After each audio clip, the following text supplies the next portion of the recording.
কালকে একজন উপদেষ্টা শপথ নিয়েছে যে ফারুকি এই লোকটাই সমকামিতা প্রমোট করে। দেশের ছাত্র জনতা এবং আলেমরা চাচ্ছে এই লোক যেন এই দায়িত্বে না থাকে। এটা আমাদেরও সবার দাবি, এই লোককে এখান থেকে তাড়াতাড়ি নামিয়ে দেন। ও যতদিন থাকবে আল্লাহর গজব নাজিল হবে। নিজের স্ত্রীকে যারা দেহ ব্যবসায় লাগাতে পারে, নিজের দেহ দেখিয়ে যারা উপায় করে, এই মানুষগুলো জেনা করে করে টাকা পয়সা কামাই করেছে সারা জীবন। এটা জেনা না? হয়তো লজ্জা স্থানের জেনা না হতে পারে, চোখের জেনা হয় না তাদের, হাতের জেনা, মুখেরটা, হৃদয়েরটা, বাকি আছে কোনটা? বাকি যেটা আছে ওইটা ওদের বাকি নেই। আমি নিচে নামলাম না। তো এইরকম মানুষকে আপনি মুসলমানের ৯৬ দেশে দায়িত্ব দিয়ে দেবেন, কয়দিন পরেই তো প্রমোট করবে যে আমরা পুরুষে পুরুষে বিয়ে করব। যেহেতু আল্লাহ ফাকতিয়া দিয়েছেন, ফাকতিয়া দাবিরুল কওমিল্লাযিনা যালামু, জালেমদের শিকড় কাটা হয়ে গেছে। সুতরাং আমরা কোন জালেম আবার সামনে বসে আবার উল্টা পাল্টা জেট চালি বন্ধ করতে চাই। বিবেক যাদের আছে আপনার কাজে লাগে না কোন কারণে বলেন তো? পাগলকে তো আল্লাহ বিবেক দেয়নি, এই জন্য পাগলের কোনো হিসাব নেই। আলাহুম আয়ুনুন লা ইবসিরুনা বিহা, তাদের চোখ আছে কিন্তু তারা দেখে না। কত কিছু তুমি দেখতে পাও, কোরআনের কথাগুলো দেখতে পাও না। আল্লাহ চোখকে ডাক দিয়ে বলছে, চোখওয়ালা মানুষ কি করো তুমি? আফালা ইয়ানজুরুনা ইলাল ইবিলি কাইফা খুলিকাত ওয়া ইলাস সামাই কাইফা রুফিআত ওয়া ইলাল জিবালি কাইফা নুসিবাত ওয়া ইলাল আরদি কাইফা সুতিহাত। বলেন আল্লাহু আকবার। এখানে আল্লাহ 4টা সৃষ্টির নাম দিয়েছেন। ওই চোখওয়ালা, একটু ওঠের দিকে তাকাতে পারো না? কিভাবে তাকে বানালাম, মরুভূমির জাহাজ বানিয়ে দিয়েছি তাকে। জমিনের দিকে একটু তাকাতে পারো না? কিভাবে আমি সমতল করে দিলাম বিছানা। পাহাড়ের দিকে তাকাতে পারো না? পাহাড়কে আমি পেরেক বানিয়েছি। আল্লাহ এই কুদরতের কথাগুলো চোখকে দিয়ে দেখতে বলছেন, এই কারণে পেরেকের কথা কেন দিলেন? ওয়াইলাল জিবালি কাইফা নুসিবাত, পেরেক স্বরূপ পাহাড়কে আমি গেড়ে দিলাম জমিনে। এখানে এই যে তক্তার উপরে ব্রেক মারা আছে, এই ব্রেকের উপরের যে মাথাটা আছে চ্যাপটা, এই চ্যাপটা কতটুকু দেখা যায়? এর নিচে যতটুকু আছে তার চাইতে কমপক্ষে 20 ভাগের 1 ভাগ। কথা বলে না কেন? এতটুকু এরকম 20 ডবল এই ব্রেকের ভেতরে ঢোকা আছে, গেড়ে দেওয়া আছে। আল্লাহ এই পাথর যেটা দেখতে পান পাহাড়, এটার শুধু ওই ব্রেকের ওই মাথাটা একটু জেগে আছে। তার মানে এরকম 20 ভাগ এই মাটির নিচে আল্লাহ গেড়ে দিয়েছে। এ বিশাল কুদরতের কথা, ক্ষমতার কথা আল্লাহ আমাদের শোনা নিলে, এই জন্যে কি নিয়ে মাস্তানি করো? মাথার ভেতরে ৭০,০০০ তার বিজ্ঞানীরা আবিষ্কার করেছে, ৭০,০০০। এই যে সামনের দিকে আছে ফ্রন্টাল লব, অক্সিপিটাল লব, প্যারাইটাল লব। আমি কোরআনে কারিমের এই আয়াতগুলো বিজ্ঞানের সাথে যখন মিলিয়েছি, এই 6টা জিনিসের ভেতরে এক একটায় 18টা করে জিনিস পেয়েছি। কম্পিউটার এখানে সেট করলে আমি আপনাকে দেখাতে পারতাম। প্রত্যেকটার সাথে তার নার্ভ সেট করা আছে। এখান থেকে পুরা শরীরের সাথে আল্লাহ কানেকশন দিয়ে রেখেছে। যখনই কোনো কিছু হয় ওই অঙ্গ প্রত্যঙ্গ আগে ওই ব্রেনের কাছে দিয়ে দেয়। আমি হাদিসে পড়েছিলাম, বিশ্বনবী জানিয়েছেন, কারো যদি একটা তার একটু ঢিলা হয়ে যায় সে লোকটা পাগল হয়ে যায়। ৭০,০০০ তার একটা একটু ঢিলা হয়ে গেলে সে পাগল হয়ে যায়। আপনাকে তো আল্লাহ পাগলামি করতে দেয়নি, অন্তত বিবেকটা দিয়েছে। একটা তারও আপনার কাটা না, তারপরও কি হয়েছে? কেন চিন্তা ভাবনা আসে না আপনার? এ চোখ দিয়ে এত কিছু দেখায়, এ জমিনটা দেখালাম, পাহাড় দেখালাম, আকাশ দেখালাম, এতটুকু একটা প্যান্ডেল বানাতে 14টা খুঁটি দিয়ে রেখেছো, অথচ বিশাল আসমান একটা খুঁটি নেই, কিয়ামত পর্যন্ত এটা পড়বে না। সুবহানাল্লাহ বলতে পারেন না? আলাহুম আযানুল্লাহ ইয়াসমাউনা বিহা, তাদের কান আছে কিন্তু এই মানুষগুলো শোনে না। এই যে আমি সেখান থেকে কথাটা নিয়ে এসেছিলাম, আল্লাহ আমাদেরকে আকার আকৃতি বানানোর পরে যে 3টি ইন্দ্রিয় শক্তি, 3টাই মাথার ভেতরে আছে। কথা বলেন ঠিক কিনা? বাকি যেগুলো আছে ওগুলো আলাদা। এই তিনটি যাদের আছে, আপনি এবার নিজের বিবেককে প্রশ্ন করেন তো, আপনার বাক শক্তি যেটা আকেল শক্তি, আপনি কি যে চোখে দেখতে পান, দর্শন শক্তি, শ্রবণ শক্তি, এগুলো কি সঠিকভাবে কাজে লাগাতে পারছেন? চোখ দিয়ে যেটা দেখা দরকার আপনি ওইটা দেখেন না, যেটা দেখা দরকার নেই না জায়েজ আপনি ওইটা দেখেন। পাশে গোরস্থান যেহেতু বহু মানুষ এখানে বসে আছে, এই যে মোবাইল এমন এমন দৃশ্য এর ভেতরে সেভ করে রেখেছেন যেটা নিজে দেখলে আনন্দ পান আর অন্য দেখলে আপনার লজ্জা লাগে। এরকম দৃশ্য নেই? যাদের মোবাইলে আছে এই মুহূর্তে ডিলিট করা লাগবে। কারা কারা এই মুহূর্তে ডিলিট করে দেবেন? নিজে দেখলে আনন্দ পান, অন্য দেখলে লজ্জা পান, এরকম দৃশ্য হাত তোলেন তো। ওই এলাকায় মনে হয় এসব 2 নাম্বারই নেই। আলহামদুলিল্লাহ, ঢাকার মানুষ তো খুব চালাক। যদি থাকে এখানে আমাদেরকে ধোঁকা দিয়ে বোকা বানানো যাবে। যিনি আপনাকে বানিয়েছে, এখানে বহু মানুষ এরকম নেই। নিজের মোবাইলে, কম্পিউটারে, টিভির পর্দায় নিজে দেখলে আনন্দ লাগে, অন্য দেখলে লজ্জা পায়, এরকম দৃশ্য নেই? এটা কবিরা গুনাহ। নিজে দেখলে ভালো লাগে, আনন্দ লাগে, মজা লাগে, অন্য কেউ দেখলে আপনি কষ্ট পান, লজ্জা পান, শরম পান, এটা হারাম। এই মুহূর্তে যদি এটা ডিলিট না করেন আপনার ইবাদত বন্দেগীতে মজা পাবেন না। এটা করে দেন, দেখেন ফজরের নামাজে কি একটা শান্তি পান, এখনই করে দিন। ওইটা চলে যাস, ও তো করে দেওয়া দূরের কথা, ওইটা চলে যাস না। এই এলাকায় ওয়াজ মনে হয় হবে না। আপনার কষ্ট হচ্ছে? আর আমল যদি শুরু না করি তো এই ওয়াজ প্রতি বছরে বছরে দিয়ে লাভ আছে? এখনই এই আমলটা করা যায় না? আমার এর ভেতরে আছে শুধু লেকচার।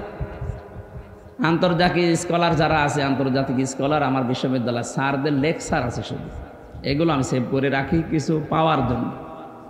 আপনার মোবাইলে আছে পরিমণির নাচ, বলেন সুবহানাল্লাহ। এরকম নাচ দেশে নেই?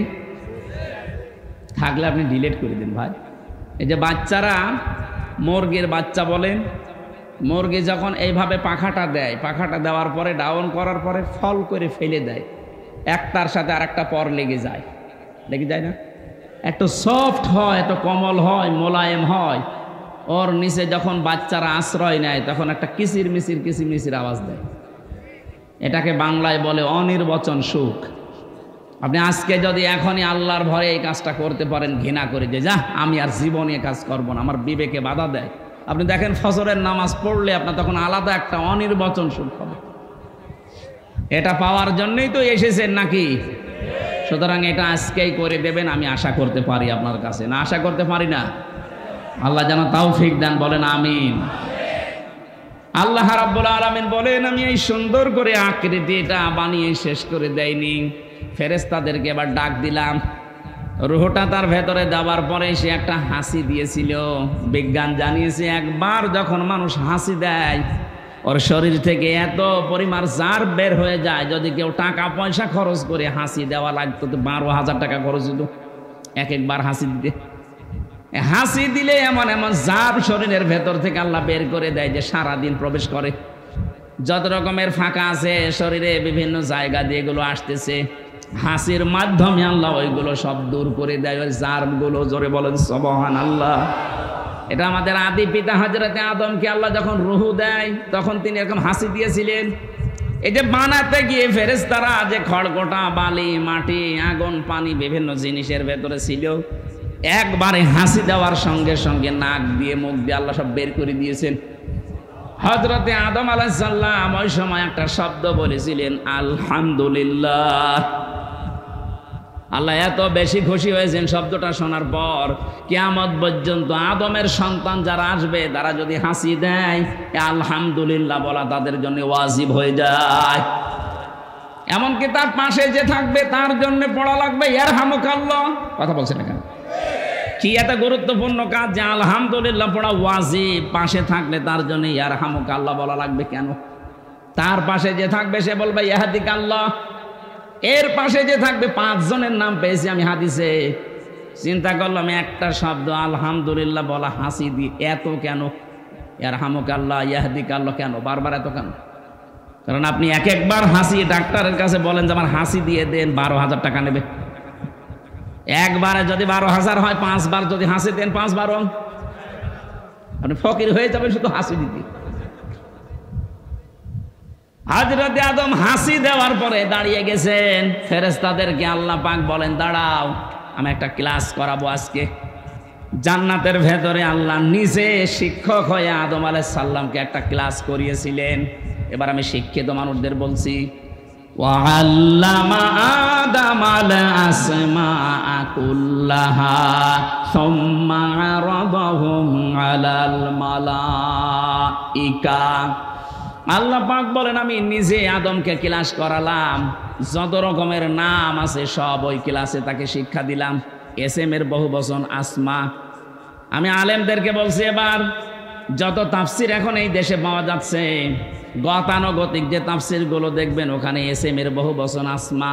আসমা মানে নাম সমূহ। আপনার কি মনে হয় যারা শিক্ষিত ভাই আছেন, জেনারেল বলেন আরবিতে বলেন, বলেন ওখানে ক্লাস করাচ্ছে কে? আপনি হিসাব করে করে বলেন, ক্লাস করাচ্ছে কে? ছাত্রকে বলেন তো, ক্লাসটা কি সাধারণ ক্লাস? আর জায়গা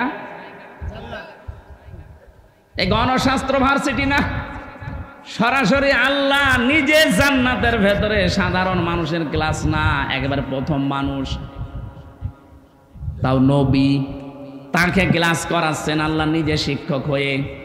আমরা তাফসিরের ভেতরে পড়ে থাকি যে বিভিন্ন নাম শিখিয়েছে, আমরা মনে করি নাম মানে আলু, পটল, ঝিঙা, বেগুন, এটা শিখিয়েছে। আপনার কি বিবেক মরে গেছে নাকি বলেন তো? অত বড় একটা গুরুত্বপূর্ণ ক্লাসে যে যত বড় প্রতিষ্ঠানে ক্লাস নেয় তার ক্লাসের ওই মান মর্যাদা ওই রকমের হয়। ক্লাস 1 এসে ক্লাস নিচ্ছে, ও বিশ্ববিদ্যালয়ে মাস্টার্সে ক্লাস নিতে পারবে? বলেন বলেন। কারণ ভার্সিটিতে যারা ক্লাস করে 80 জন 85 জন ছেলে মেয়ে সব ম্যাগনেট, ওইটা নিয়ে বসে আছে। ওখানে 1 ঘন্টা ক্লাস নিতে হলে আপনাকে 50 ঘন্টা পড়া লাগবে। যদিও এরকম শিক্ষক এখন আস্তে আস্তে হারিয়ে যাচ্ছে, এখন অধিকাংশগুলো ব্যবসা হয়ে গেছে। কথা বলছেন এখন?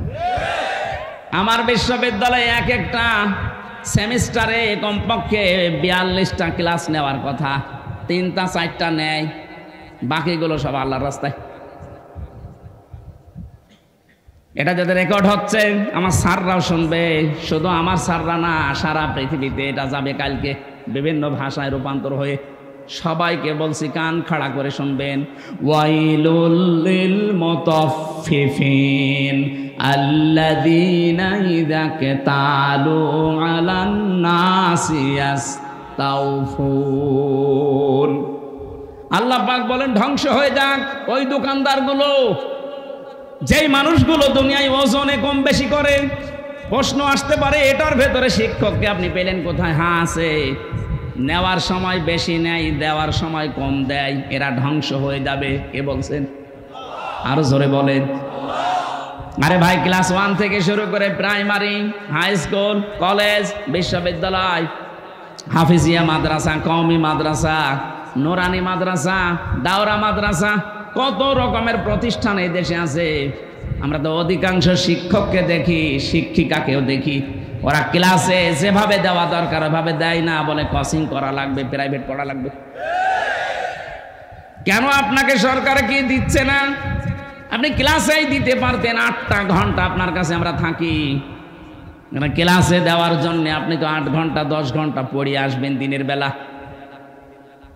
মাত্র 8 ঘন্টা ডিউটি আপনার, বাকি সময় তো সরকার আপনাকে ফিরে দিয়েছে, খেলা করার জন্য দেয়নি। আপনি যা করবেন ওই সাবজেক্টের উপরে যত রকমের তথ্য উপাত্ত আছে সব জোগাড় করবেন, এসে ক্লাসে ওইগুলো ডেলিভারি দেবেন। আপনি তো নেওয়ার সময় ঠিকই নিয়েছিলেন। একজন বিশ্ববিদ্যালয়ের স্যার হওয়ার জন্য কত লেখাপড়া করা লাগে আপনি জানেন। আপনারা তো নেওয়ার সময় তো বিভিন্ন জায়গা থেকে ঠিকই নেন, কিন্তু দেওয়ার সময় আর ক্লাসে দিতে চান না, তখন বলে প্রাইভেট পড়বি, কোচিং করবি। আপনি ওই মুতাফফিফিনের ভেতরে শামিল। আপনি নেওয়ার সময় ঠিকই বেশি নিয়েছেন, দেওয়ার সময় দিলেন না, আপনি ধ্বংস হয়ে যাবেন। আজ নিজের বিশ্ববিদ্যালয়ে ক্লাস নিতে চাই না, প্রাইভেট ভার্সিটিতে যে ক্লাস নিচ্ছে মাসের পরে মাস। এই কথা বলছেন না? আমি জানি স্যাররা এটা শোনার পরে বলবে হামজা বেশি বুঝি আমি, এটাই বাস্তব। 5টা বছর আপনাদের কাছে আমরা ছিলাম, সত্যি আপনারা যা পেয়েছিলেন, কত বড় বড় জায়গা থেকে আপনি ডিগ্রি নিয়ে এসেছিলেন, মদিনা বিশ্ববিদ্যালয় থেকে, মিশর থেকে, লন্ডন থেকে পড়া স্যারও পেয়েছিলাম। এত জায়গা থেকে এত কিছু আপনি নিয়ে আসলেন, দেওয়ার সময় তো আর দিলেন না। 42টা ক্লাসের 2টা ক্লাস নিয়ে বলছে বাকিগুলো আর করা লাগবে না, ধ্বংস হয়ে যাবে। চর্মচকে হয়তো দেখতে মনে হবে যে বহু টাকা পয়সার মালিক হচ্ছে, বিভিন্ন জায়গায় উল্টাপাল্টা করে, এগুলো টিকবে না। আপনি 10 লাখ টাকা কামাই করে নিয়ে আসবেন ডান আর বাম হাত দিয়ে, বাড়িতে এসে দেখবেন 15 লাখ টাকার ক্ষতি হয়ে গেছে। দেখবেন আপনার বউ পাগল, কি গো আর কথা বলতে পারছেন, এখন কথা বলাতে লাগবে 8 লাখ। মেয়ে বেরিয়ে চলে গেছে আল্লাহর রাস্তায়, পরে ঘুরিয়ে নিয়ে আসতে আরো 5 লাখ, 8 5 13 গেল। ছেলে ওদিকে জিনে ধরেছে, নিয়ে আয় হুজুর, নিয়ে আয় কবিরাজ, নিয়ে আয়, ওটা ছাড়তে আরো 2 লাখ। নিয়ে এসেছিলেন মাত্র 10 লাখ, চলে আসছে 15 লাখ। হারাম টাকা থাকবে না। আমি শুধু ইঙ্গিত দিলাম, আমার মনে হয় শিক্ষিত যারা ওরা বুঝে ফেলেছে। এখানে ক্লাস করাচ্ছেন সরাসরি আল্লাহ। এই ক্লাসে যেহেতু সব চাইতে দামি ক্লাস, এখানে আলু পটল ঝিঙা বেগুনের নাম দরকার নেই, এগুলো থাকতে পারে, কিন্তু আসল হচ্ছে আল্লাহ ওই একটা ক্লাসে আদম নবীকে শিখিয়েছিলেন যত রকমের ন্যায় কাজ, যত রকমের অন্যায় কাজ, ওই এক ক্লাসে তাকে শিখিয়েছেন। প্রশ্ন আসতে পারে এটা কোথায় পেলেন? এটার বাস্তব প্রমাণ আমরা তো ওই ক্লাসে ছিলাম। কথা বলে না কেন? ছিলাম আমরা ছিলাম ইনডাইরেক্ট ভাবে। আমাদের আদি পিতা হযরতে আদমের পৃষ্ঠ দেশের ভেতরে আমাদের রূহগুলো ছিল। কিয়ামত পর্যন্ত যত মানুষ আসবে সব আদমের পৃষ্ঠ দেশে ছিল না?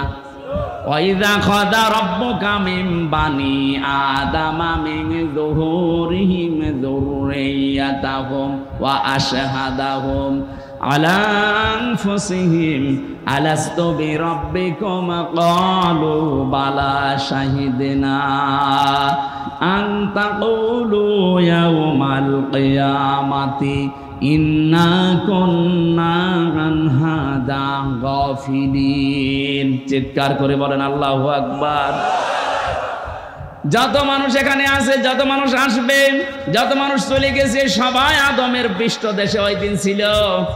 আমরা ওই ক্লাসে ইনডাইরেক্ট ভাবে ছাত্র, যদিও আমরা ক্লাস করি নাই আমাদের বাবার মতো ওই ক্লাসে, যেহেতু তার পৃষ্ঠ দেশের ভেতরে ছিলাম, এই হিসাবে আমাদের মগজের ভেতরে আল্লাহ শিক্ষাটা অটোমেটিক দিয়েছে, ন্যায় এবং অন্যায় বোঝার কার্যকারিতা। আপনি একটা অশিক্ষিত মূর্খ মানুষকেও যদি লেখাপড়া জীবনে করেনি, তাও কোনটা ন্যায় কোনটা অন্যায় সে জানে, তারে শেখালো কে? ওই ক্লাসে। কথা বুঝতেছেন? এটা দুনিয়ায় আপনি যেন কাজে লাগান, এই জন্যে আল্লাহ পাক আদমের পৃষ্ঠদেশ থেকে বের করে নিয়ে উনি আমাদেরকে প্রশ্ন দিয়েছিলেন, আলাস্তু বিরাব্বিকুম, আমি কি রব না? সবাই আমরা এক বাক্যে বলেছিলাম, ক্বালু বালা, অবশ্যই আপনি আমাদের রব। হয়তো অবশ্যই আপনি আমাদের রব, এই কথা বললাম কোন জ্ঞানের ভিত্তিতে? ওই যে আদম নবীর ওই ক্লাসের ভিত্তিতে। আমার কথা বোঝা যাচ্ছে না? তাহলে সকল ন্যায় এবং অন্যায়ের যে সাবজেক্টগুলো সব ওই একদিনে তিনি শিক্ষা দিয়ে দিয়েছেন। ওখান থেকে তিনি হযরতে আদম আলাইহিস সালামের বাম পাজরের হাড় দিয়ে আমাদের আদি মাতা হযরতে হাওয়াকে বানালেন। সুন্দরী একটা মেয়ে লোক বানিয়ে রেখে দিয়েছে। হযরত আদম ঘুম থেকে উঠে দেখলেন সুন্দরী, তাকালেন এবং ধরতে গেলেন, কারণ নিষিদ্ধ জিনিসের প্রতি আকর্ষণ সে জন্মের শুরু থেকেই। কথা বলেন না কেন? যেই তাকিয়েছে, ধরতে গেছে, আল্লাহ বলে ধরাও যাবে না, তাকানো যাবে না। আদম নবী বলছে, আল্লাহ ধরাও যাবে, তাকানো যাবে, এই বুদ্ধি দিন। বুদ্ধি দিলাম, বিয়ে করা লাগবে। এই জন্য আদমের সন্তান কিয়ামত পর্যন্ত যারা আসবে, আর যদি মূর্খ হয় দেখবেন নামাজের ফরজ কয়টা জানে না, কিন্তু বিয়ে করা ফরজ এটা জানে। আপনার পেটে বোম মারে, ওজুর ফরজ কয়টা বলতে পারবে না, বিয়ে করা যে ফরজ কে জানে। বহু যুবক মানুষ এখানে বাবা যারা আছেন, পুত্র যদি এবং ছেলের মেয়ে যদি প্রাপ্ত বয়স্কা হয়ে যায়, আপনি বিয়ে দিতে চান না, বলো নিজের পায়ে আগে দাঁড়াক। নিজের পায়ে দাঁড়াতে গিয়ে যদি একবার কোনো কাম করে ফেলে, কিয়ামতের দিন আপনিও জেনাকারের কাতারে দাঁড়াবেন। এই জন্য বাবারা একটু সাবধান হবে, ওর ঘাড়ে সোয়াল তুলে দেন, এমনি বওয়ার সিস্টেমও জেনে ফেলবে। আমরা মনে করি ওরে নিজের পায়ে দাঁড় করিয়ে, তারপর আমি রিমান্ডে যখন ছিলাম একটা হিন্দু পেয়েছিলাম অফিসার, এই বাড়ি রাজবাড়ি, রাত 12টায় আসে, ওর 6টায় যায়, প্রায় আসতো। আমারে বলছো হুজুর, আমি এই বাংলাদেশ, ভারত, পাকিস্তান সহ এই সমস্ত এলাকার মুসলমানদের ইসলাম মানা, আর বাইরের দেশগুলোতে আমি গিয়ে মিশনে ছিল, আমি একটা মুসলিম দেশে মিশনে ছিলাম, ওই জায়গায় ওদের যে ইসলাম মানার পদ্ধতি এটা আলাদা। কি করে অফিসার আমারে বলছিল, আমি ওখানে 2 বছর ছিলাম, এক হোটেলে খাবার খেতাম, যে হোটেলে খাবার খায় ওই হোটেলের মালিক একটা মুসলমান, কিন্তু ছেলেকে বানিয়ে রেখেছে বয়, কি হোটেল বয়, এই যে পানি খাবার রুটি এগুলো এনে দেয়, এই কাজ করে। 2 বছরের ভেতরে দেখলাম কি গো, পরিচয় নিয়ে জানলাম যে ওটা ওর ছেলে। বললাম যে আপনি কি? আমি মুসলমান। কেমন মুসলমান আপনি? আমার দেশেও তো মুসলমান আমি দেখেছি, আপনি কেমন মুসলমান? আপনার ছেলে, আপনি এত বড় হোটেলের একটা মালিক, আর আপনার ছেলেকে আপনি হোটেলের বয় বানিয়ে রেখেছেন, ও পানি দেয়, খাবার দেয়, রুটি দেয়, এটা কথা হলো? কেন, কি হয়েছে? কি হয়েছে মানে আপনি যে পর্যায়ের আপনার ছেলেকে ওই পর্যায়ে তুলতে পারেননি, ওই পর্যায়ে তোলার জন্য আপনার কোনো চেষ্টাও মনে হয় নেই। তাছাড়া এইভাবে 2 বছর আমি তো দেখছি। বসে আমারে বলছে, মাওলানা ওই সময় ওই হোটেলওয়ালা আমাকে যে কথাগুলো জানিয়েছিলেন, আমি সেই কথা আপনাকে শোনাই, আপনি একটু মিলান তো। উনি আমারে ওই দিন সূরা তাগাবুনের 14 নম্বর আয়াতটা তেলাওয়াত করে শুনিয়েছে। মনে কথা আমি মুসলমান, আমি যে হিন্দু ও তো জানে না, কিন্তু আমি হিন্দু হলেও আমি কিন্তু লেখাপড়া করে কোরআনের বহু আয়াত বাংলায় মুখস্থ করেছি। যে সূরা তাগাবুন বলেছে, আমি অফিসে যে বাংলায় বের করে সূরা তাগাবুনের 14 নম্বর আয়াতটা মিলালাম, কি দেখি আছে এখানে।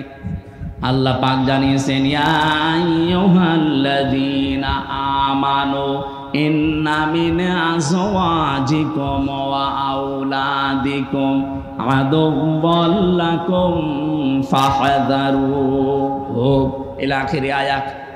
ইয়াতে আল্লাহ ইমানদারকে ডাক দিয়ে জানিয়েছেন, হে যারা ইমানের দাবি করো, অবশ্যই তোমাদের স্ত্রী, সন্তানাদি আর সম্পদাদি এগুলো কিন্তু মাঝে মাঝে তোমাদের শত্রু হয়ে দাঁড়াবে, সুতরাং এদের ব্যাপারে খুব সতর্ক থাকবা। এদের পেছনে পড়ে, এদের পেছনে লাগতে গিয়ে, এদের পেছনে শ্রম দিতে, সময় দিতে গিয়ে আমার আল্লাহর বিধানটা যেন ভুলে যেও না। আমি বললাম, আপনি কি বোঝাতে চান এখানে?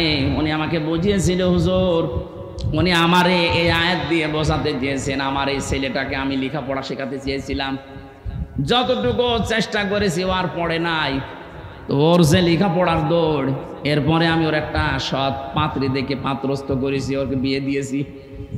3 নাম্বার দায়িত্ব ছিল আমার ওর একটা কর্মজীবন তৈরি করে দেওয়া। তা আমি যে কর্মজীবন দেব, ওর তো সেই যোগ্যতা নেই। আমি ঘুষ দিয়ে কোন চেয়ারে বসিয়ে দেব, ওই চেয়ারে বসলে ওর ওই যোগ্যতায় চেয়ার চলবে না, শেষে চেয়ারের পায়া থাকবে না। কথা বুঝতেছেন? তাদের চিন্তা ভাবনা দেখেছেন? আমাদের দেশের হাজারো বাবা এই জহির গ্রুপের কাছে যে বলবে আমার ছেলে ম্যাট্রিক ফেল, বিএ পাস, চাকরি করছে, ওই জায়গায় আপনি বসিয়ে দেন। উনি হয়তো আপনার মুখের দিকে তাকিয়ে সম্মানের খাতিরে দেবে, কিন্তু যে ম্যাট্রিক ফেল ও ওই চেয়ারে বসার যোগ্যতা রাখে। ওর শিক্ষা নেই, ওর ট্রেনিং নেই। উনি যে আমাকে প্রথমে কথা বলার সময় ইকরা বলছিলেন, ইকরা শব্দের শাব্দিক অর্থ শুধু পড়া না, ইকরা মানে যোগ্যতা অর্জন করা। আজ বাংলাদেশে আমরা অনেকেই মনে করি ইকরা, সালে, তাকওয়া এই শব্দগুলো নিয়ে। ইকরা, এরপরে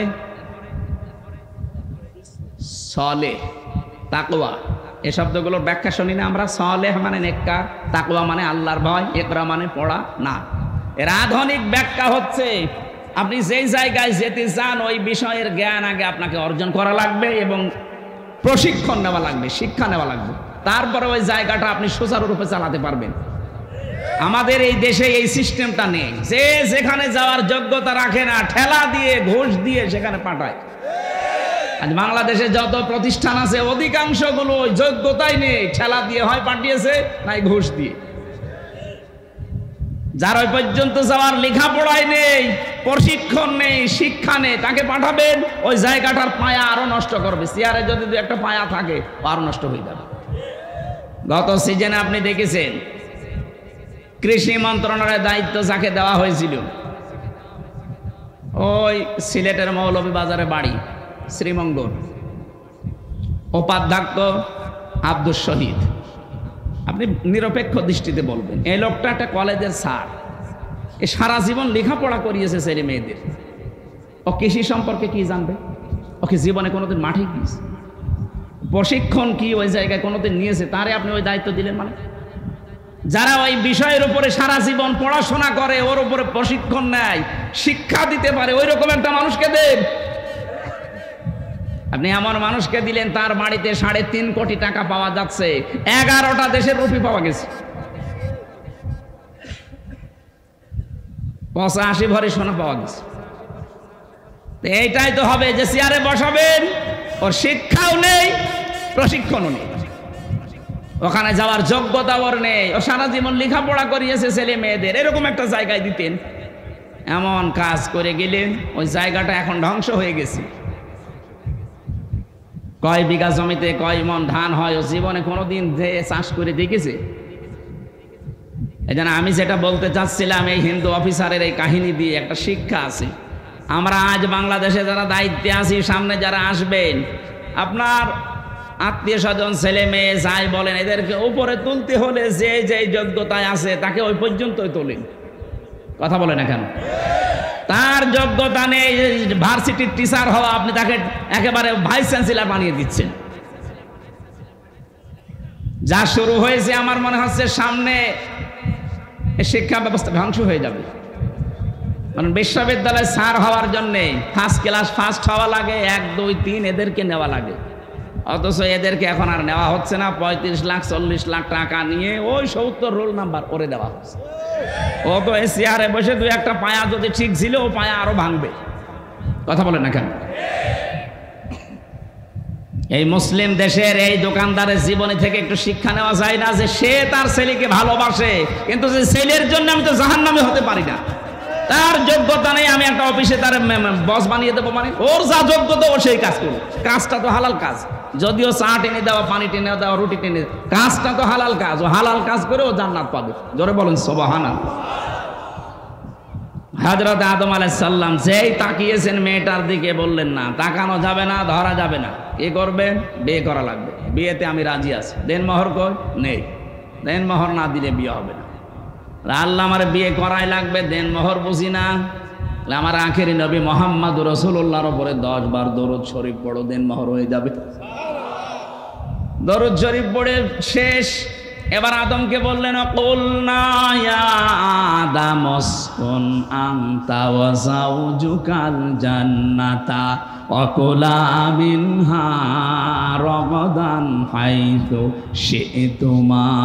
এই যারা শিক্ষিত আছেন, এই যে আজ নারী পক্ষ কাজ করছে, নারী স্বাধীনতা আন্দোলন, নারী বিপ্লব পরিষদ, 13টা সংগঠন কাজ করছে মেয়েদের অধিকার আদায়ের জন্য, অথচ এই আয়াতের ভেতরে দেখেন কতগুলো অধিকার আছে। মেয়েরা যদি জানতো, এরা নিজেদের এই অধিকার আদায়ের জন্য রাজপথে মিছিল করত, অথচ তাদেরকে ব্যবহার করার জন্য কিছু মানুষ সামনে দিয়ে ভোগ করার জন্য ব্যস্ত আছে। আল্লাহ আমাদের আদি পিতা আদমকে কি বললেন? যে বিয়ে হয়ে গেছে, এবার বউ নিয়ে চলে যাও বাড়িতে। জান্নাত আমাদের বাবার বাড়ি, আমাদের আদম আলাইহিস সালাম বাবা না? জান্নাত আমাদের কার বাড়ি? আরো জোরে বলেন। বিয়ে করার পরে বউ নিয়ে যাওয়া লাগবে বাবার বাড়ি। আর আমরা অনেকে বিয়ে করে ঘর জামাই থেকে যাই। আপনি বিয়ে করে বউ নিয়ে বাবার বাড়ি যান, হ্যাঁ, কি করবেন বাবার বাড়ি যে? আল্লাহ বলেন ওয়াকুলা। এখানে যারা তাফসীর বসে আলেমদেরকে বলছি, আল্লাহ কিন্তু আনতা ওয়াকুলা দেয়নি। বউ নিয়ে বাড়ি যাওয়ার পরে নিজে একেবারে মরণ খাওয়া খাবা, এরপরে যতটুকু বাঁচে বউকে খাওয়াবা না। এই জন্য আল্লাহ আনতা বাদ দিয়ে দিয়েছেন, একবারে ওয়াকুলা 2 বছর দিয়েছেন। কোরআনের প্রতিটি শব্দ গবেষণামূলক, যেইটা নিয়ে চিন্তা করবেন আপনাকে আল্লাহ জান্নাতের পথ দেখিয়ে দেবে। মেয়েদের কি অধিকার আল্লাহ দিচ্ছেন, আংটা না দিয়ে একবারে কোলা। তুমি যতটুকু খাবার, যেই মানের পোশাক, যেভাবে চলবা স্টাইলে, ঠিক ওই মানের খাবার, ওই মানের পোশাক তোমার স্ত্রীকে দেওয়া লাগবে। আপনি নারীর অধিকার খুঁজে পান না। যেই দিন আল্লাহ নারীকে বানিয়েছেন ওই দিনই তার অধিকার দিয়ে দিয়েছেন। আপনারা যে অধিকার দিতে চাচ্ছেন এটা ভোগ করা। দুধ খাওয়ানোর দায়িত্ব বাবার না মার? অবশ্যই মার। এই আপনি কি আলেম? এখানে আলেম যারা আছে জিজ্ঞাসা করেন তো, দুধ খাওয়ানোর দায়িত্ব সন্তানকে বাবার না মার? চেয়ারম্যান সাহেব বলেন তো। না, আমাদের ভারপ্রাপ্ত চেয়ারম্যান তো এই জন্য মনে হয় পারবে না। উনি ভারটা মুক্ত হলে পারবেন। আমরা চাই আল্লাহ সামনে যেন ভার মুক্ত করে একেবারে জায়গা মতো বসিয়ে দেন। বলেন আমিন। আমি আজকে এটা নিরসন করবো, যারা আছেন এটা রেকর্ড হচ্ছে। দুধ খাওয়ানোর দায়িত্ব বাবার, কিন্তু মা এই দায়িত্বটা পালন করছে দয়া করে। উনি যদি পালন না করে, আপনার কোথায় পেলেন? হ্যাঁ, সূরা বাকারা 2 নম্বর পারা 17 নম্বর পৃষ্ঠা 1ম নম্বর লাইনে 232 নম্বর আয়াত মাঝের অংশে আছে, ওয়াল ওয়ালিদাতু ইরদি'না আওলাদাহুন্না হাওলাইনি কামিলাইনি লিমান আরাদা আইয়ুতিম্মার রাদা। এটা মুযাক্কার শব্দ, পুরুষ।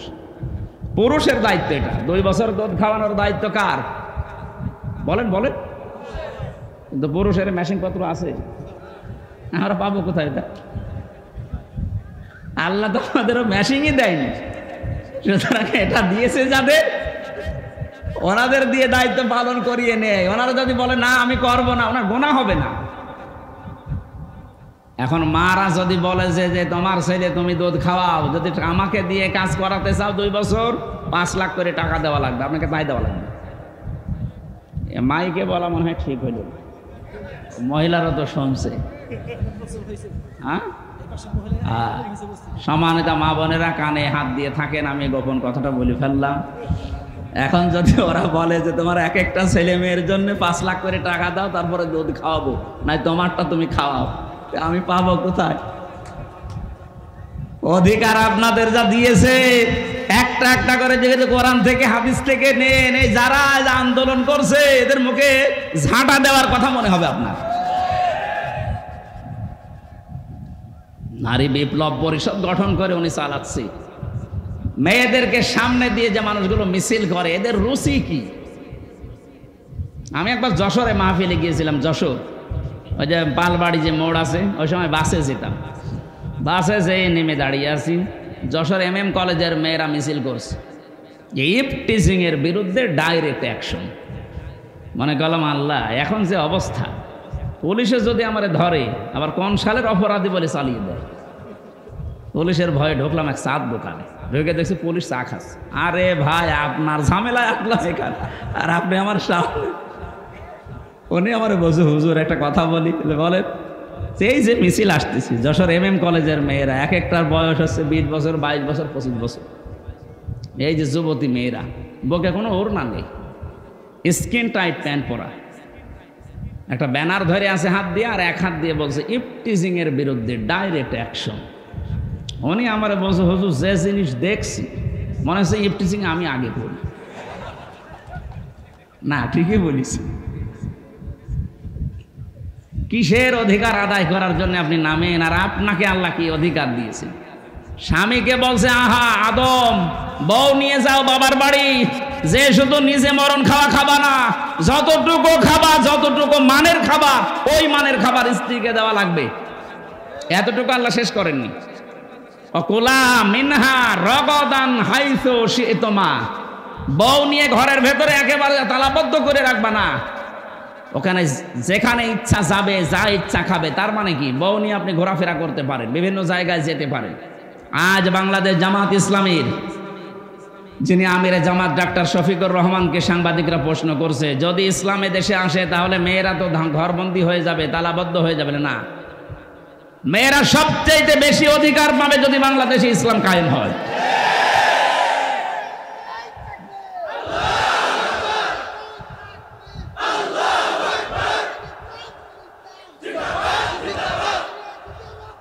থাকা দেওয়া লাগবে না। আরে বাবা, রত্নগুলো এখন থাক, অন্তত পরে কাজে লাগবে।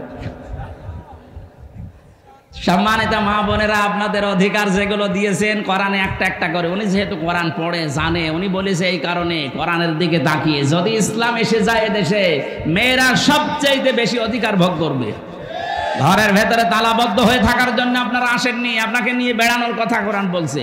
রাগাদান হাইসো সে তোমা, যেখানে ইচ্ছা যাও, যা ইচ্ছা খাও, কিন্তু সাবধান, ওয়ালা তাকরাবা হাদিহি শাজারা, ওই গাছের কাছে যাবে না। তার মানে কি?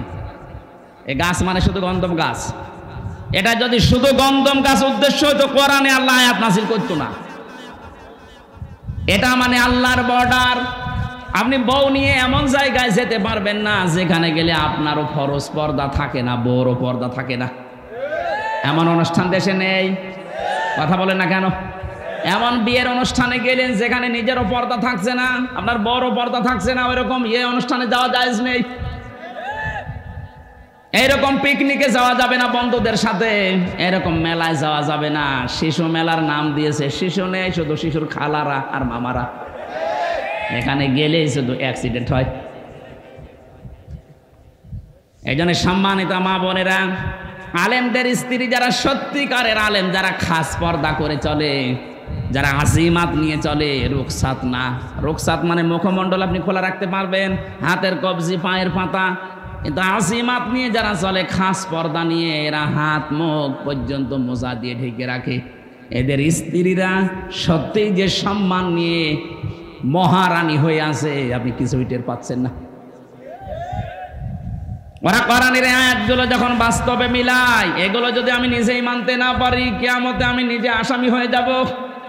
এজন্য আমাদের উচিত হচ্ছে ইসলামকে তার জায়গা মতো দিয়ে অধিকারগুলো আদায় করে নেওয়া। কথা বলেন ঠিক কিনা? আল্লাহ বলেন নিষিদ্ধ জায়গায় যাওয়া যাবে না, আল্লাহর বিভিন্ন বর্ডার আছে, এগুলো ক্রস করা যাবে না, সীমা লঙ্ঘন করা যাবে না। ওয়ালা তাকরাবা হাদিহি শাজারাতা ফাতাকুনা মিনাজ জালিমিন। যদি আল্লাহর এই বর্ডার কেউ ক্রস করে ফেলে, সে জালিম হয়ে যাবে। কি হবে? আর যারা পর্দার ফরজ বিধান লঙ্ঘন করে চলাফেরা করছেন, আপনি জালেম। কথা বলেন না কেন? যেগুলো আপনার স্বামীকে দেখানো দরকার, এটা আপনি পাবলিককে দেখাচ্ছেন, আপনি জালেম হয়ে কিয়ামতে উঠবেন। খালি নামাজ পড়ে, রোজা রেখে, আর কারো বোরকা পরে আপনি জান্নাত পেয়ে যাবেন। কে বলেছে আপনাকে? আমি 4টা পয়েন্ট পড়েছি হাদিসের ভাষায়। সম্মানিতা মা মেয়েরা এসেছে, সম্মানিতা মা বোনেরা, এবার আপনি কান খাড়া করেন। মেশকাত শরীফের হাদিস, বিশ্বনবী বলেন, নেককার মহিলা কোনটা জানো? অনেকে বলছে নামাজ পড়ে, রোজা রাখে, কালো বোরকা পরে। নবী বললেন না, ওই মহিলাটাই নেককার। ইদা নাজারা ইলাইহা সাররাতুহু, যার দিকে তার স্বামী বাইরে থেকে এসে যখন তাকাবে, তখন স্বামীকে আনন্দ দেবে। এরকম মহিলা আমার মনে হয় এখন ঘরে ঘরে নেই। নেই বলে তো আমরা পরকীয়া প্রেম করি। বলছে ঠিক, তার মানে ও চালাচ্ছে কাজ। আলহামদুলিল্লাহ, ভালো। সম্মানিত মা বোনেরা, দেখেন এতগুলো মানুষ বসে আছে আমরা, আর আপনার স্বামী বলে ফেললো ঠিক, তার মানে আপনি ওই রকম কিছু করেন না। দ্বিতীয় নম্বরে, ওয়াইদা গাবা আনহা হাফিজাতুহু, স্বামী যখন বাইরে যাবে, যতক্ষণ স্বামী বাইরে থাকবে, ততক্ষণ আপনার ইজ্জত, আবরু, সতীত্ব আপনি হেফাজত করে রাখবেন। আধুনিক জামানায় এসে স্বামী বাইরে যেতে দেরি, ও মোবাইলে পরকীয়া প্রেমে লিপ্ত হতে দেরি নেই। এমনকি বাইরের লোক নিয়ে এসে স্বামীর ওই কাজ ওকে দিয়ে করাচ্ছে। জোরে বলেন নাউজুবিল্লাহ। 3 নম্বরে বিশ্বনবী বলেন, অতুইনু আলা দীনি যাওজাতুহা। ওই মহিলাটাই নেককার যে তার স্বামীকে দিনের পথে চলার জন্য উদ্বুদ্ধ করে, আরো এগিয়ে দেয়, সাহায্য করে। এরকম মহিলা আজ বাংলাদেশে দিন দিন হারিয়ে যাচ্ছে। স্বামীকে দিনের পথে চলার জন্য সাহায্য করা তো দূরের কথা, আরো বাধা দেয়। কথা বলে না কেন? 4 নম্বর, বিশ্বনবী বলেন, স্বামী যদি কোনো কাজের আদেশ করে, কাজটা যদি জায়েজ হয়, মেয়ে লোক যারা এসেছেন, স্বামী যদি কোনো কাজের আদেশ করে, কাজটা যদি জায়েজ হয়, জীবন থাকাকালীন আপনাকে মানা লাগবে। কথা বলে না কেন? আমি স্বামী, এখানে যত স্বামী বসে আছে, প্রত্যেকটা স্বামী আমরা চাই, আমরা পছন্দ করি বিয়ের পরে যেন আমাদের মা বাবা আমাদের সাথে থাকে। কিন্তু 100টার 98টা মহিলা আজ এটা চাই না। কথা বলছেন না কেন? গত কয়েকদিন আগে আমি গিয়েছিলাম নীলফামারী কিশোরগঞ্জ থানা, বৃদ্ধাশ্রমে আমারে নিয়ে গেল, যে দেখি এই লাইনে মা আর বাবারা বসে আছে। ওদের চোখের দিকে তাকালে আমার মনে হচ্ছে ওর সন্তানের জন্য বরদোয়া দিচ্ছে।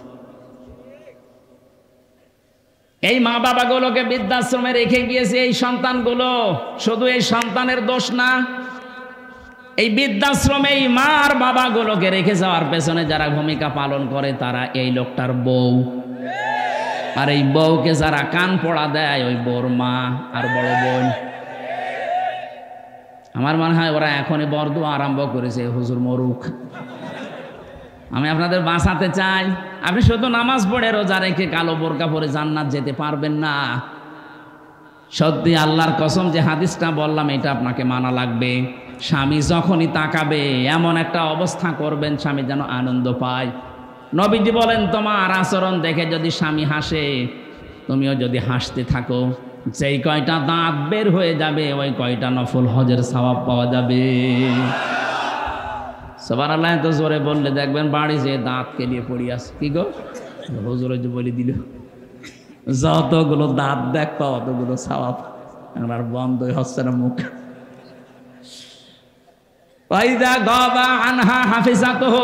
স্বামী যখন বাইরে যাবে, খুব গুরুত্বপূর্ণ বিষয় এটা।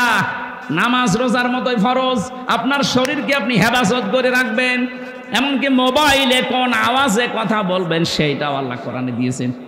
সূরা আহজাবের 32 নম্বর আয়াত, 22 নম্বর পারা, 1ম নাম্বার পৃষ্ঠা, 3 নম্বর লাইনে আছে। এটা তাফসিরে খাজেনের ভেতরে পাবেন।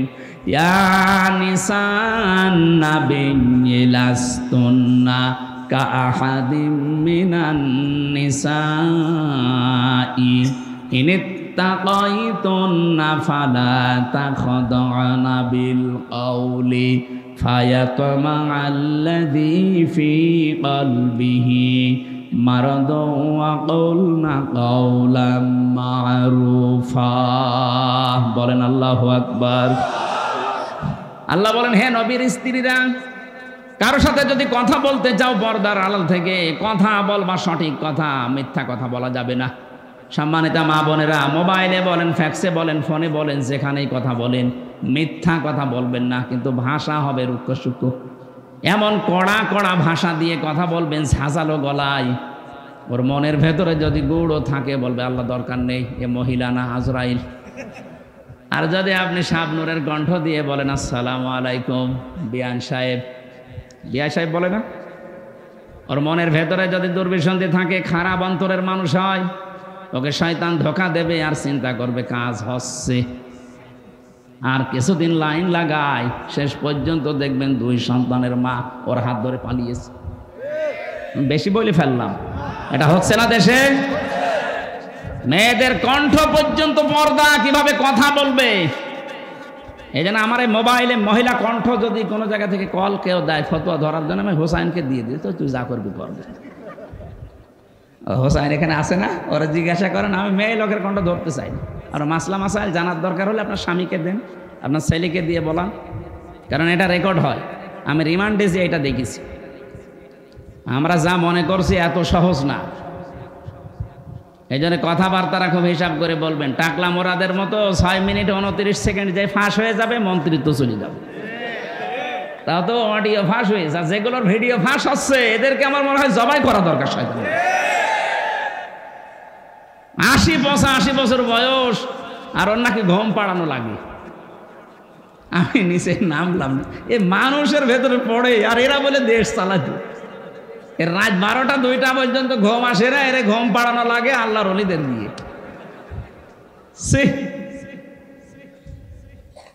এদের আবার সাক্ষী পাচ্ছে না। আমি গ্রেপ্তার হওয়ার পরে আমার ম্যাডামকে কল দিয়েছে মাওলানা আমিরুল ইসলাম বেলালী, সাতক্ষীরা। ওই কলের রেকর্ড দেখে আমার পরের দিন রিমান্ডে শোনাচ্ছে। কি গো, কি আশ্চর্য! এই জন্য কথা কারোর সাথে বললে, বিশেষ করে এই যে মোবাইল নাম্বারে, এই মোবাইল নাম্বারে কথা বলা আর গোয়েন্দাদের সামনে কথা বলা সমান। হোয়াটসঅ্যাপটা এখনো আছে, কিন্তু এখন আর নিরাপদ নেই, এটা এখন ওদের আন্ডারে চলে গেছে। খুব হিসাব নিকাশ করে চলবেন ভাই। মেয়েরা যারা এসেছেন, কারোর সাথে যদি কথা বলতে চান পর্দার আড়াল থেকে, মোবাইলে, ফোনে, ফ্যাক্সে কথা বলবেন, কিন্তু সত্য কথা, মিথ্যা কথা বলা যাবে না। কিন্তু ভাষা হবে রুক্ষ সূক্ষ্ম। ভাষা হবে কি? আল্লাহর এই বর্ডারটা, আপনি স্বামী বাড়ি থেকে চলে গেছে, এই বর্ডারটা আর ঠিক রাখেন না, আপনি ক্রস করে ফেলেন। অথচ আপনার হেফাজত করার দরকার ছিল আপনার কণ্ঠ, আপনার শরীর, আপনার সতীত্ব, এমনকি আপনার সন্তান যেটা আছে, স্বামীর সন্তান, ওইটা আপনার স্বামীর সম্পদ, সব আপনি হেফাজত করে রাখবেন। আপনি দায়িত্বশীল। 3 নম্বরে আপনি সাহায্য করবেন স্বামীকে দ্বীনের উপরে চলার জন্য। তাহলে হযরতে রহিমার সাথে আপনি কিয়ামতে জান্নাত পাবেন। হযরতে খাদিজাতুল কুবরা, তাকে আল্লাহ সালাম পাঠিয়েছিলেন এই কারণে, তার জীবনের সব কিছু তার স্বামীকে সাহায্য করার জন্য তিনি দিয়েছিলেন। আর আমরা এমন বউ পেয়েছি, ওর 15 ভরি স্বর্ণ আছে, আপনি ক্যান্সারে মরে যাবেন, 1 ভরি বিক্রি করতে বলেন, বলে না তুমি মরে যাও, দরকার আরেকটা বিয়ে করবে, তাও বেচতে রাজি না। এই জিনিস নিয়ে আমরা সংসার করছি। 4 নম্বরে, স্বামী যেটা চায় ওটা যদি জায়েজ হয়, আপনার জীবন থাক আর যাক ওটা মানা লাগবে। আমি যে একটা উদাহরণ দিলাম না, যে আমি স্বামী, প্রত্যেক স্বামী আমরা চাই যে আমার মা বাবা আমার সাথে থাকবে, খেয়ে থাক না খেয়ে থাক, কিন্তু আপনি চান না। এরকম বউ নেই দেশে? কার কার বউ এরকম মন ছোট? হাত তোলেন তো। ওই একজন আছে শুধু। সম্মানিত মা বোনেরা, আমার মনে হয় হচ্ছে না আপনাদের আমল। শুধু নামাজ দিয়ে, রোজা দিয়ে, কালো বোরকা দিয়ে আপনি জান্নাত পাবেন না। আমার ভাইরা, হযরত আদম আলাইহিস সালামের স্ত্রীকে নিয়ে যে কথাগুলো বলছিলাম কোরআনে কারিমের সূরা বাকারার তাফসীর থেকে, এজন্য নিষিদ্ধ কোনো কাজে মেয়েদেরকে নিয়ে ইনভলভ হওয়া যাবে না। যেগুলো আপনাকে দেখানো দরকার এইগুলো ওরা জনগণকে, পাবলিককে দেখাচ্ছে। নিজে দায়ুস হচ্ছে, নিজের ভাই স্বামী, নিজের বড় ভাই স্বামী এবং বাবা আর বড় ছেলে, এদেরকেও দায়ুস বানাচ্ছে। একটা মহিলা যদি বেপরদা হওয়ার কারণে জাহান্নামী হয়ে যায়, নবীজি বলেন কমপক্ষে 4 জন মানুষকেও জাহান্নামে নিয়ে যাবে। বলেন নাউজুবিল্লাহ। তার বড় তার বাবাকে নেবে, তার স্বামীকে নেবে, তার বড় ভাইকে নেবে, তার বড় ছেলেকে নেবে। চিন্তা করে দেখেন তো, আমরা যারা ইবাদত বন্দেগী কিছু না কিছু করে বগল বাজাচ্ছি যে জান্নাত আমি পাবো না, পাবে কে? আপনার মেয়ে বেপরদা চলছে, আপনার বেটার বউ বেপরদা চলছে, আপনার মা বেপরদায় চলছে। আল্লাহর এই বর্ডারগুলো আমরা যেন ক্রস না করি। বলেন আমিন। আল্লাহ রাব্বুল আলামিন বলেন, এই যে এইভাবে করে আমি তোমাদেরকে বানালাম, বানানোর পরে তোমাদের সম্মান বৃদ্ধি করার জন্য ফেরেশতাদের মাধ্যমে সেজদা দেওয়ালাম, দুনিয়াতে নিয়ে আসলাম। এই পৃথিবীর বেজে নিয়ে আসার যে সিস্টেমগুলো কোরআনে কারিমে হাজার হাজার কথা তাফসিরে আমার জানা আছে। রাত গভীর হয়ে যাচ্ছে আর আমার শরীরও পারছে না, জ্বর ছিল আজকে, এই জন্য কেমন লাগছে। এরপরে দুনিয়ার 2 নম্বর আয়াতে আল্লাহ দুনিয়া সম্পর্কে কিছু দিয়েছেন। অফিহা নুঈদুকুম, এই মাটির ভেতরেই তোমাকে আবার রেখে গেলাম কিছুদিন দুনিয়ায় ঘোরাফেরা করিয়ে। আমিনহা নুখরিজুকুম, এখান থেকেই তোমাকে তোলা হবে। তারাতান উখরা, আবার আরেকবার। সুতরাং আরেকবার যে আল্লাহর সামনে আমাদের এই শরীর নিয়ে দাঁড়ানো লাগবে, কোনো সন্দেহ নেই, এটা কোরআনের কথা। ওখানে যেন দাঁড়াতে পারি আর নিজেদের জীবনের হিসাব যেন মিলাতে পারি, সেই জন্য এখনই সতর্ক হন। এই কবরে যাওয়ার আগে ওখানকার সামানা দুনিয়া থেকে জোগাড় করার চেষ্টা করেন এখন থেকে। আমি সহ যারা এসেছি প্রত্যেককে কবরে যাওয়ার আগে সামানা নেওয়ার তৌফিক দেন। বলেন আমিন। আমি জেলে বসে বসে কয়েকটা বই টুকেছিলাম, এই সমস্ত বইগুলো এখন আমি লিখেছি, পরবর্তীতে আমার গাড়িতে আছে, শিক্ষিত মানুষরা নিয়ে যাবেন, কাজে লাগবে। মেয়েদের বই আছে কয়েকটা, আর পুরুষের আছে। আল্লাহ আমাদের আমল করার তৌফিক দিন। আল্লাহুম্মা আমিন। লা ইলাহা ইল্লা আনতা সুবহানাকা ইন্নী কুনতু মিনাজ জালিমিন। রব্বুল আলামিন ঢাকা জেলার সাভার, আশুলিয়া, নয়ারহাট, সিন্দুরিয়া কবরস্থানের পাশে বসে কোরআনে কারিমের কথা গভীর রাত পর্যন্ত আমরা শুনেছি। যতটুকু শুনলাম আল্লাহ তুমি আমল কর।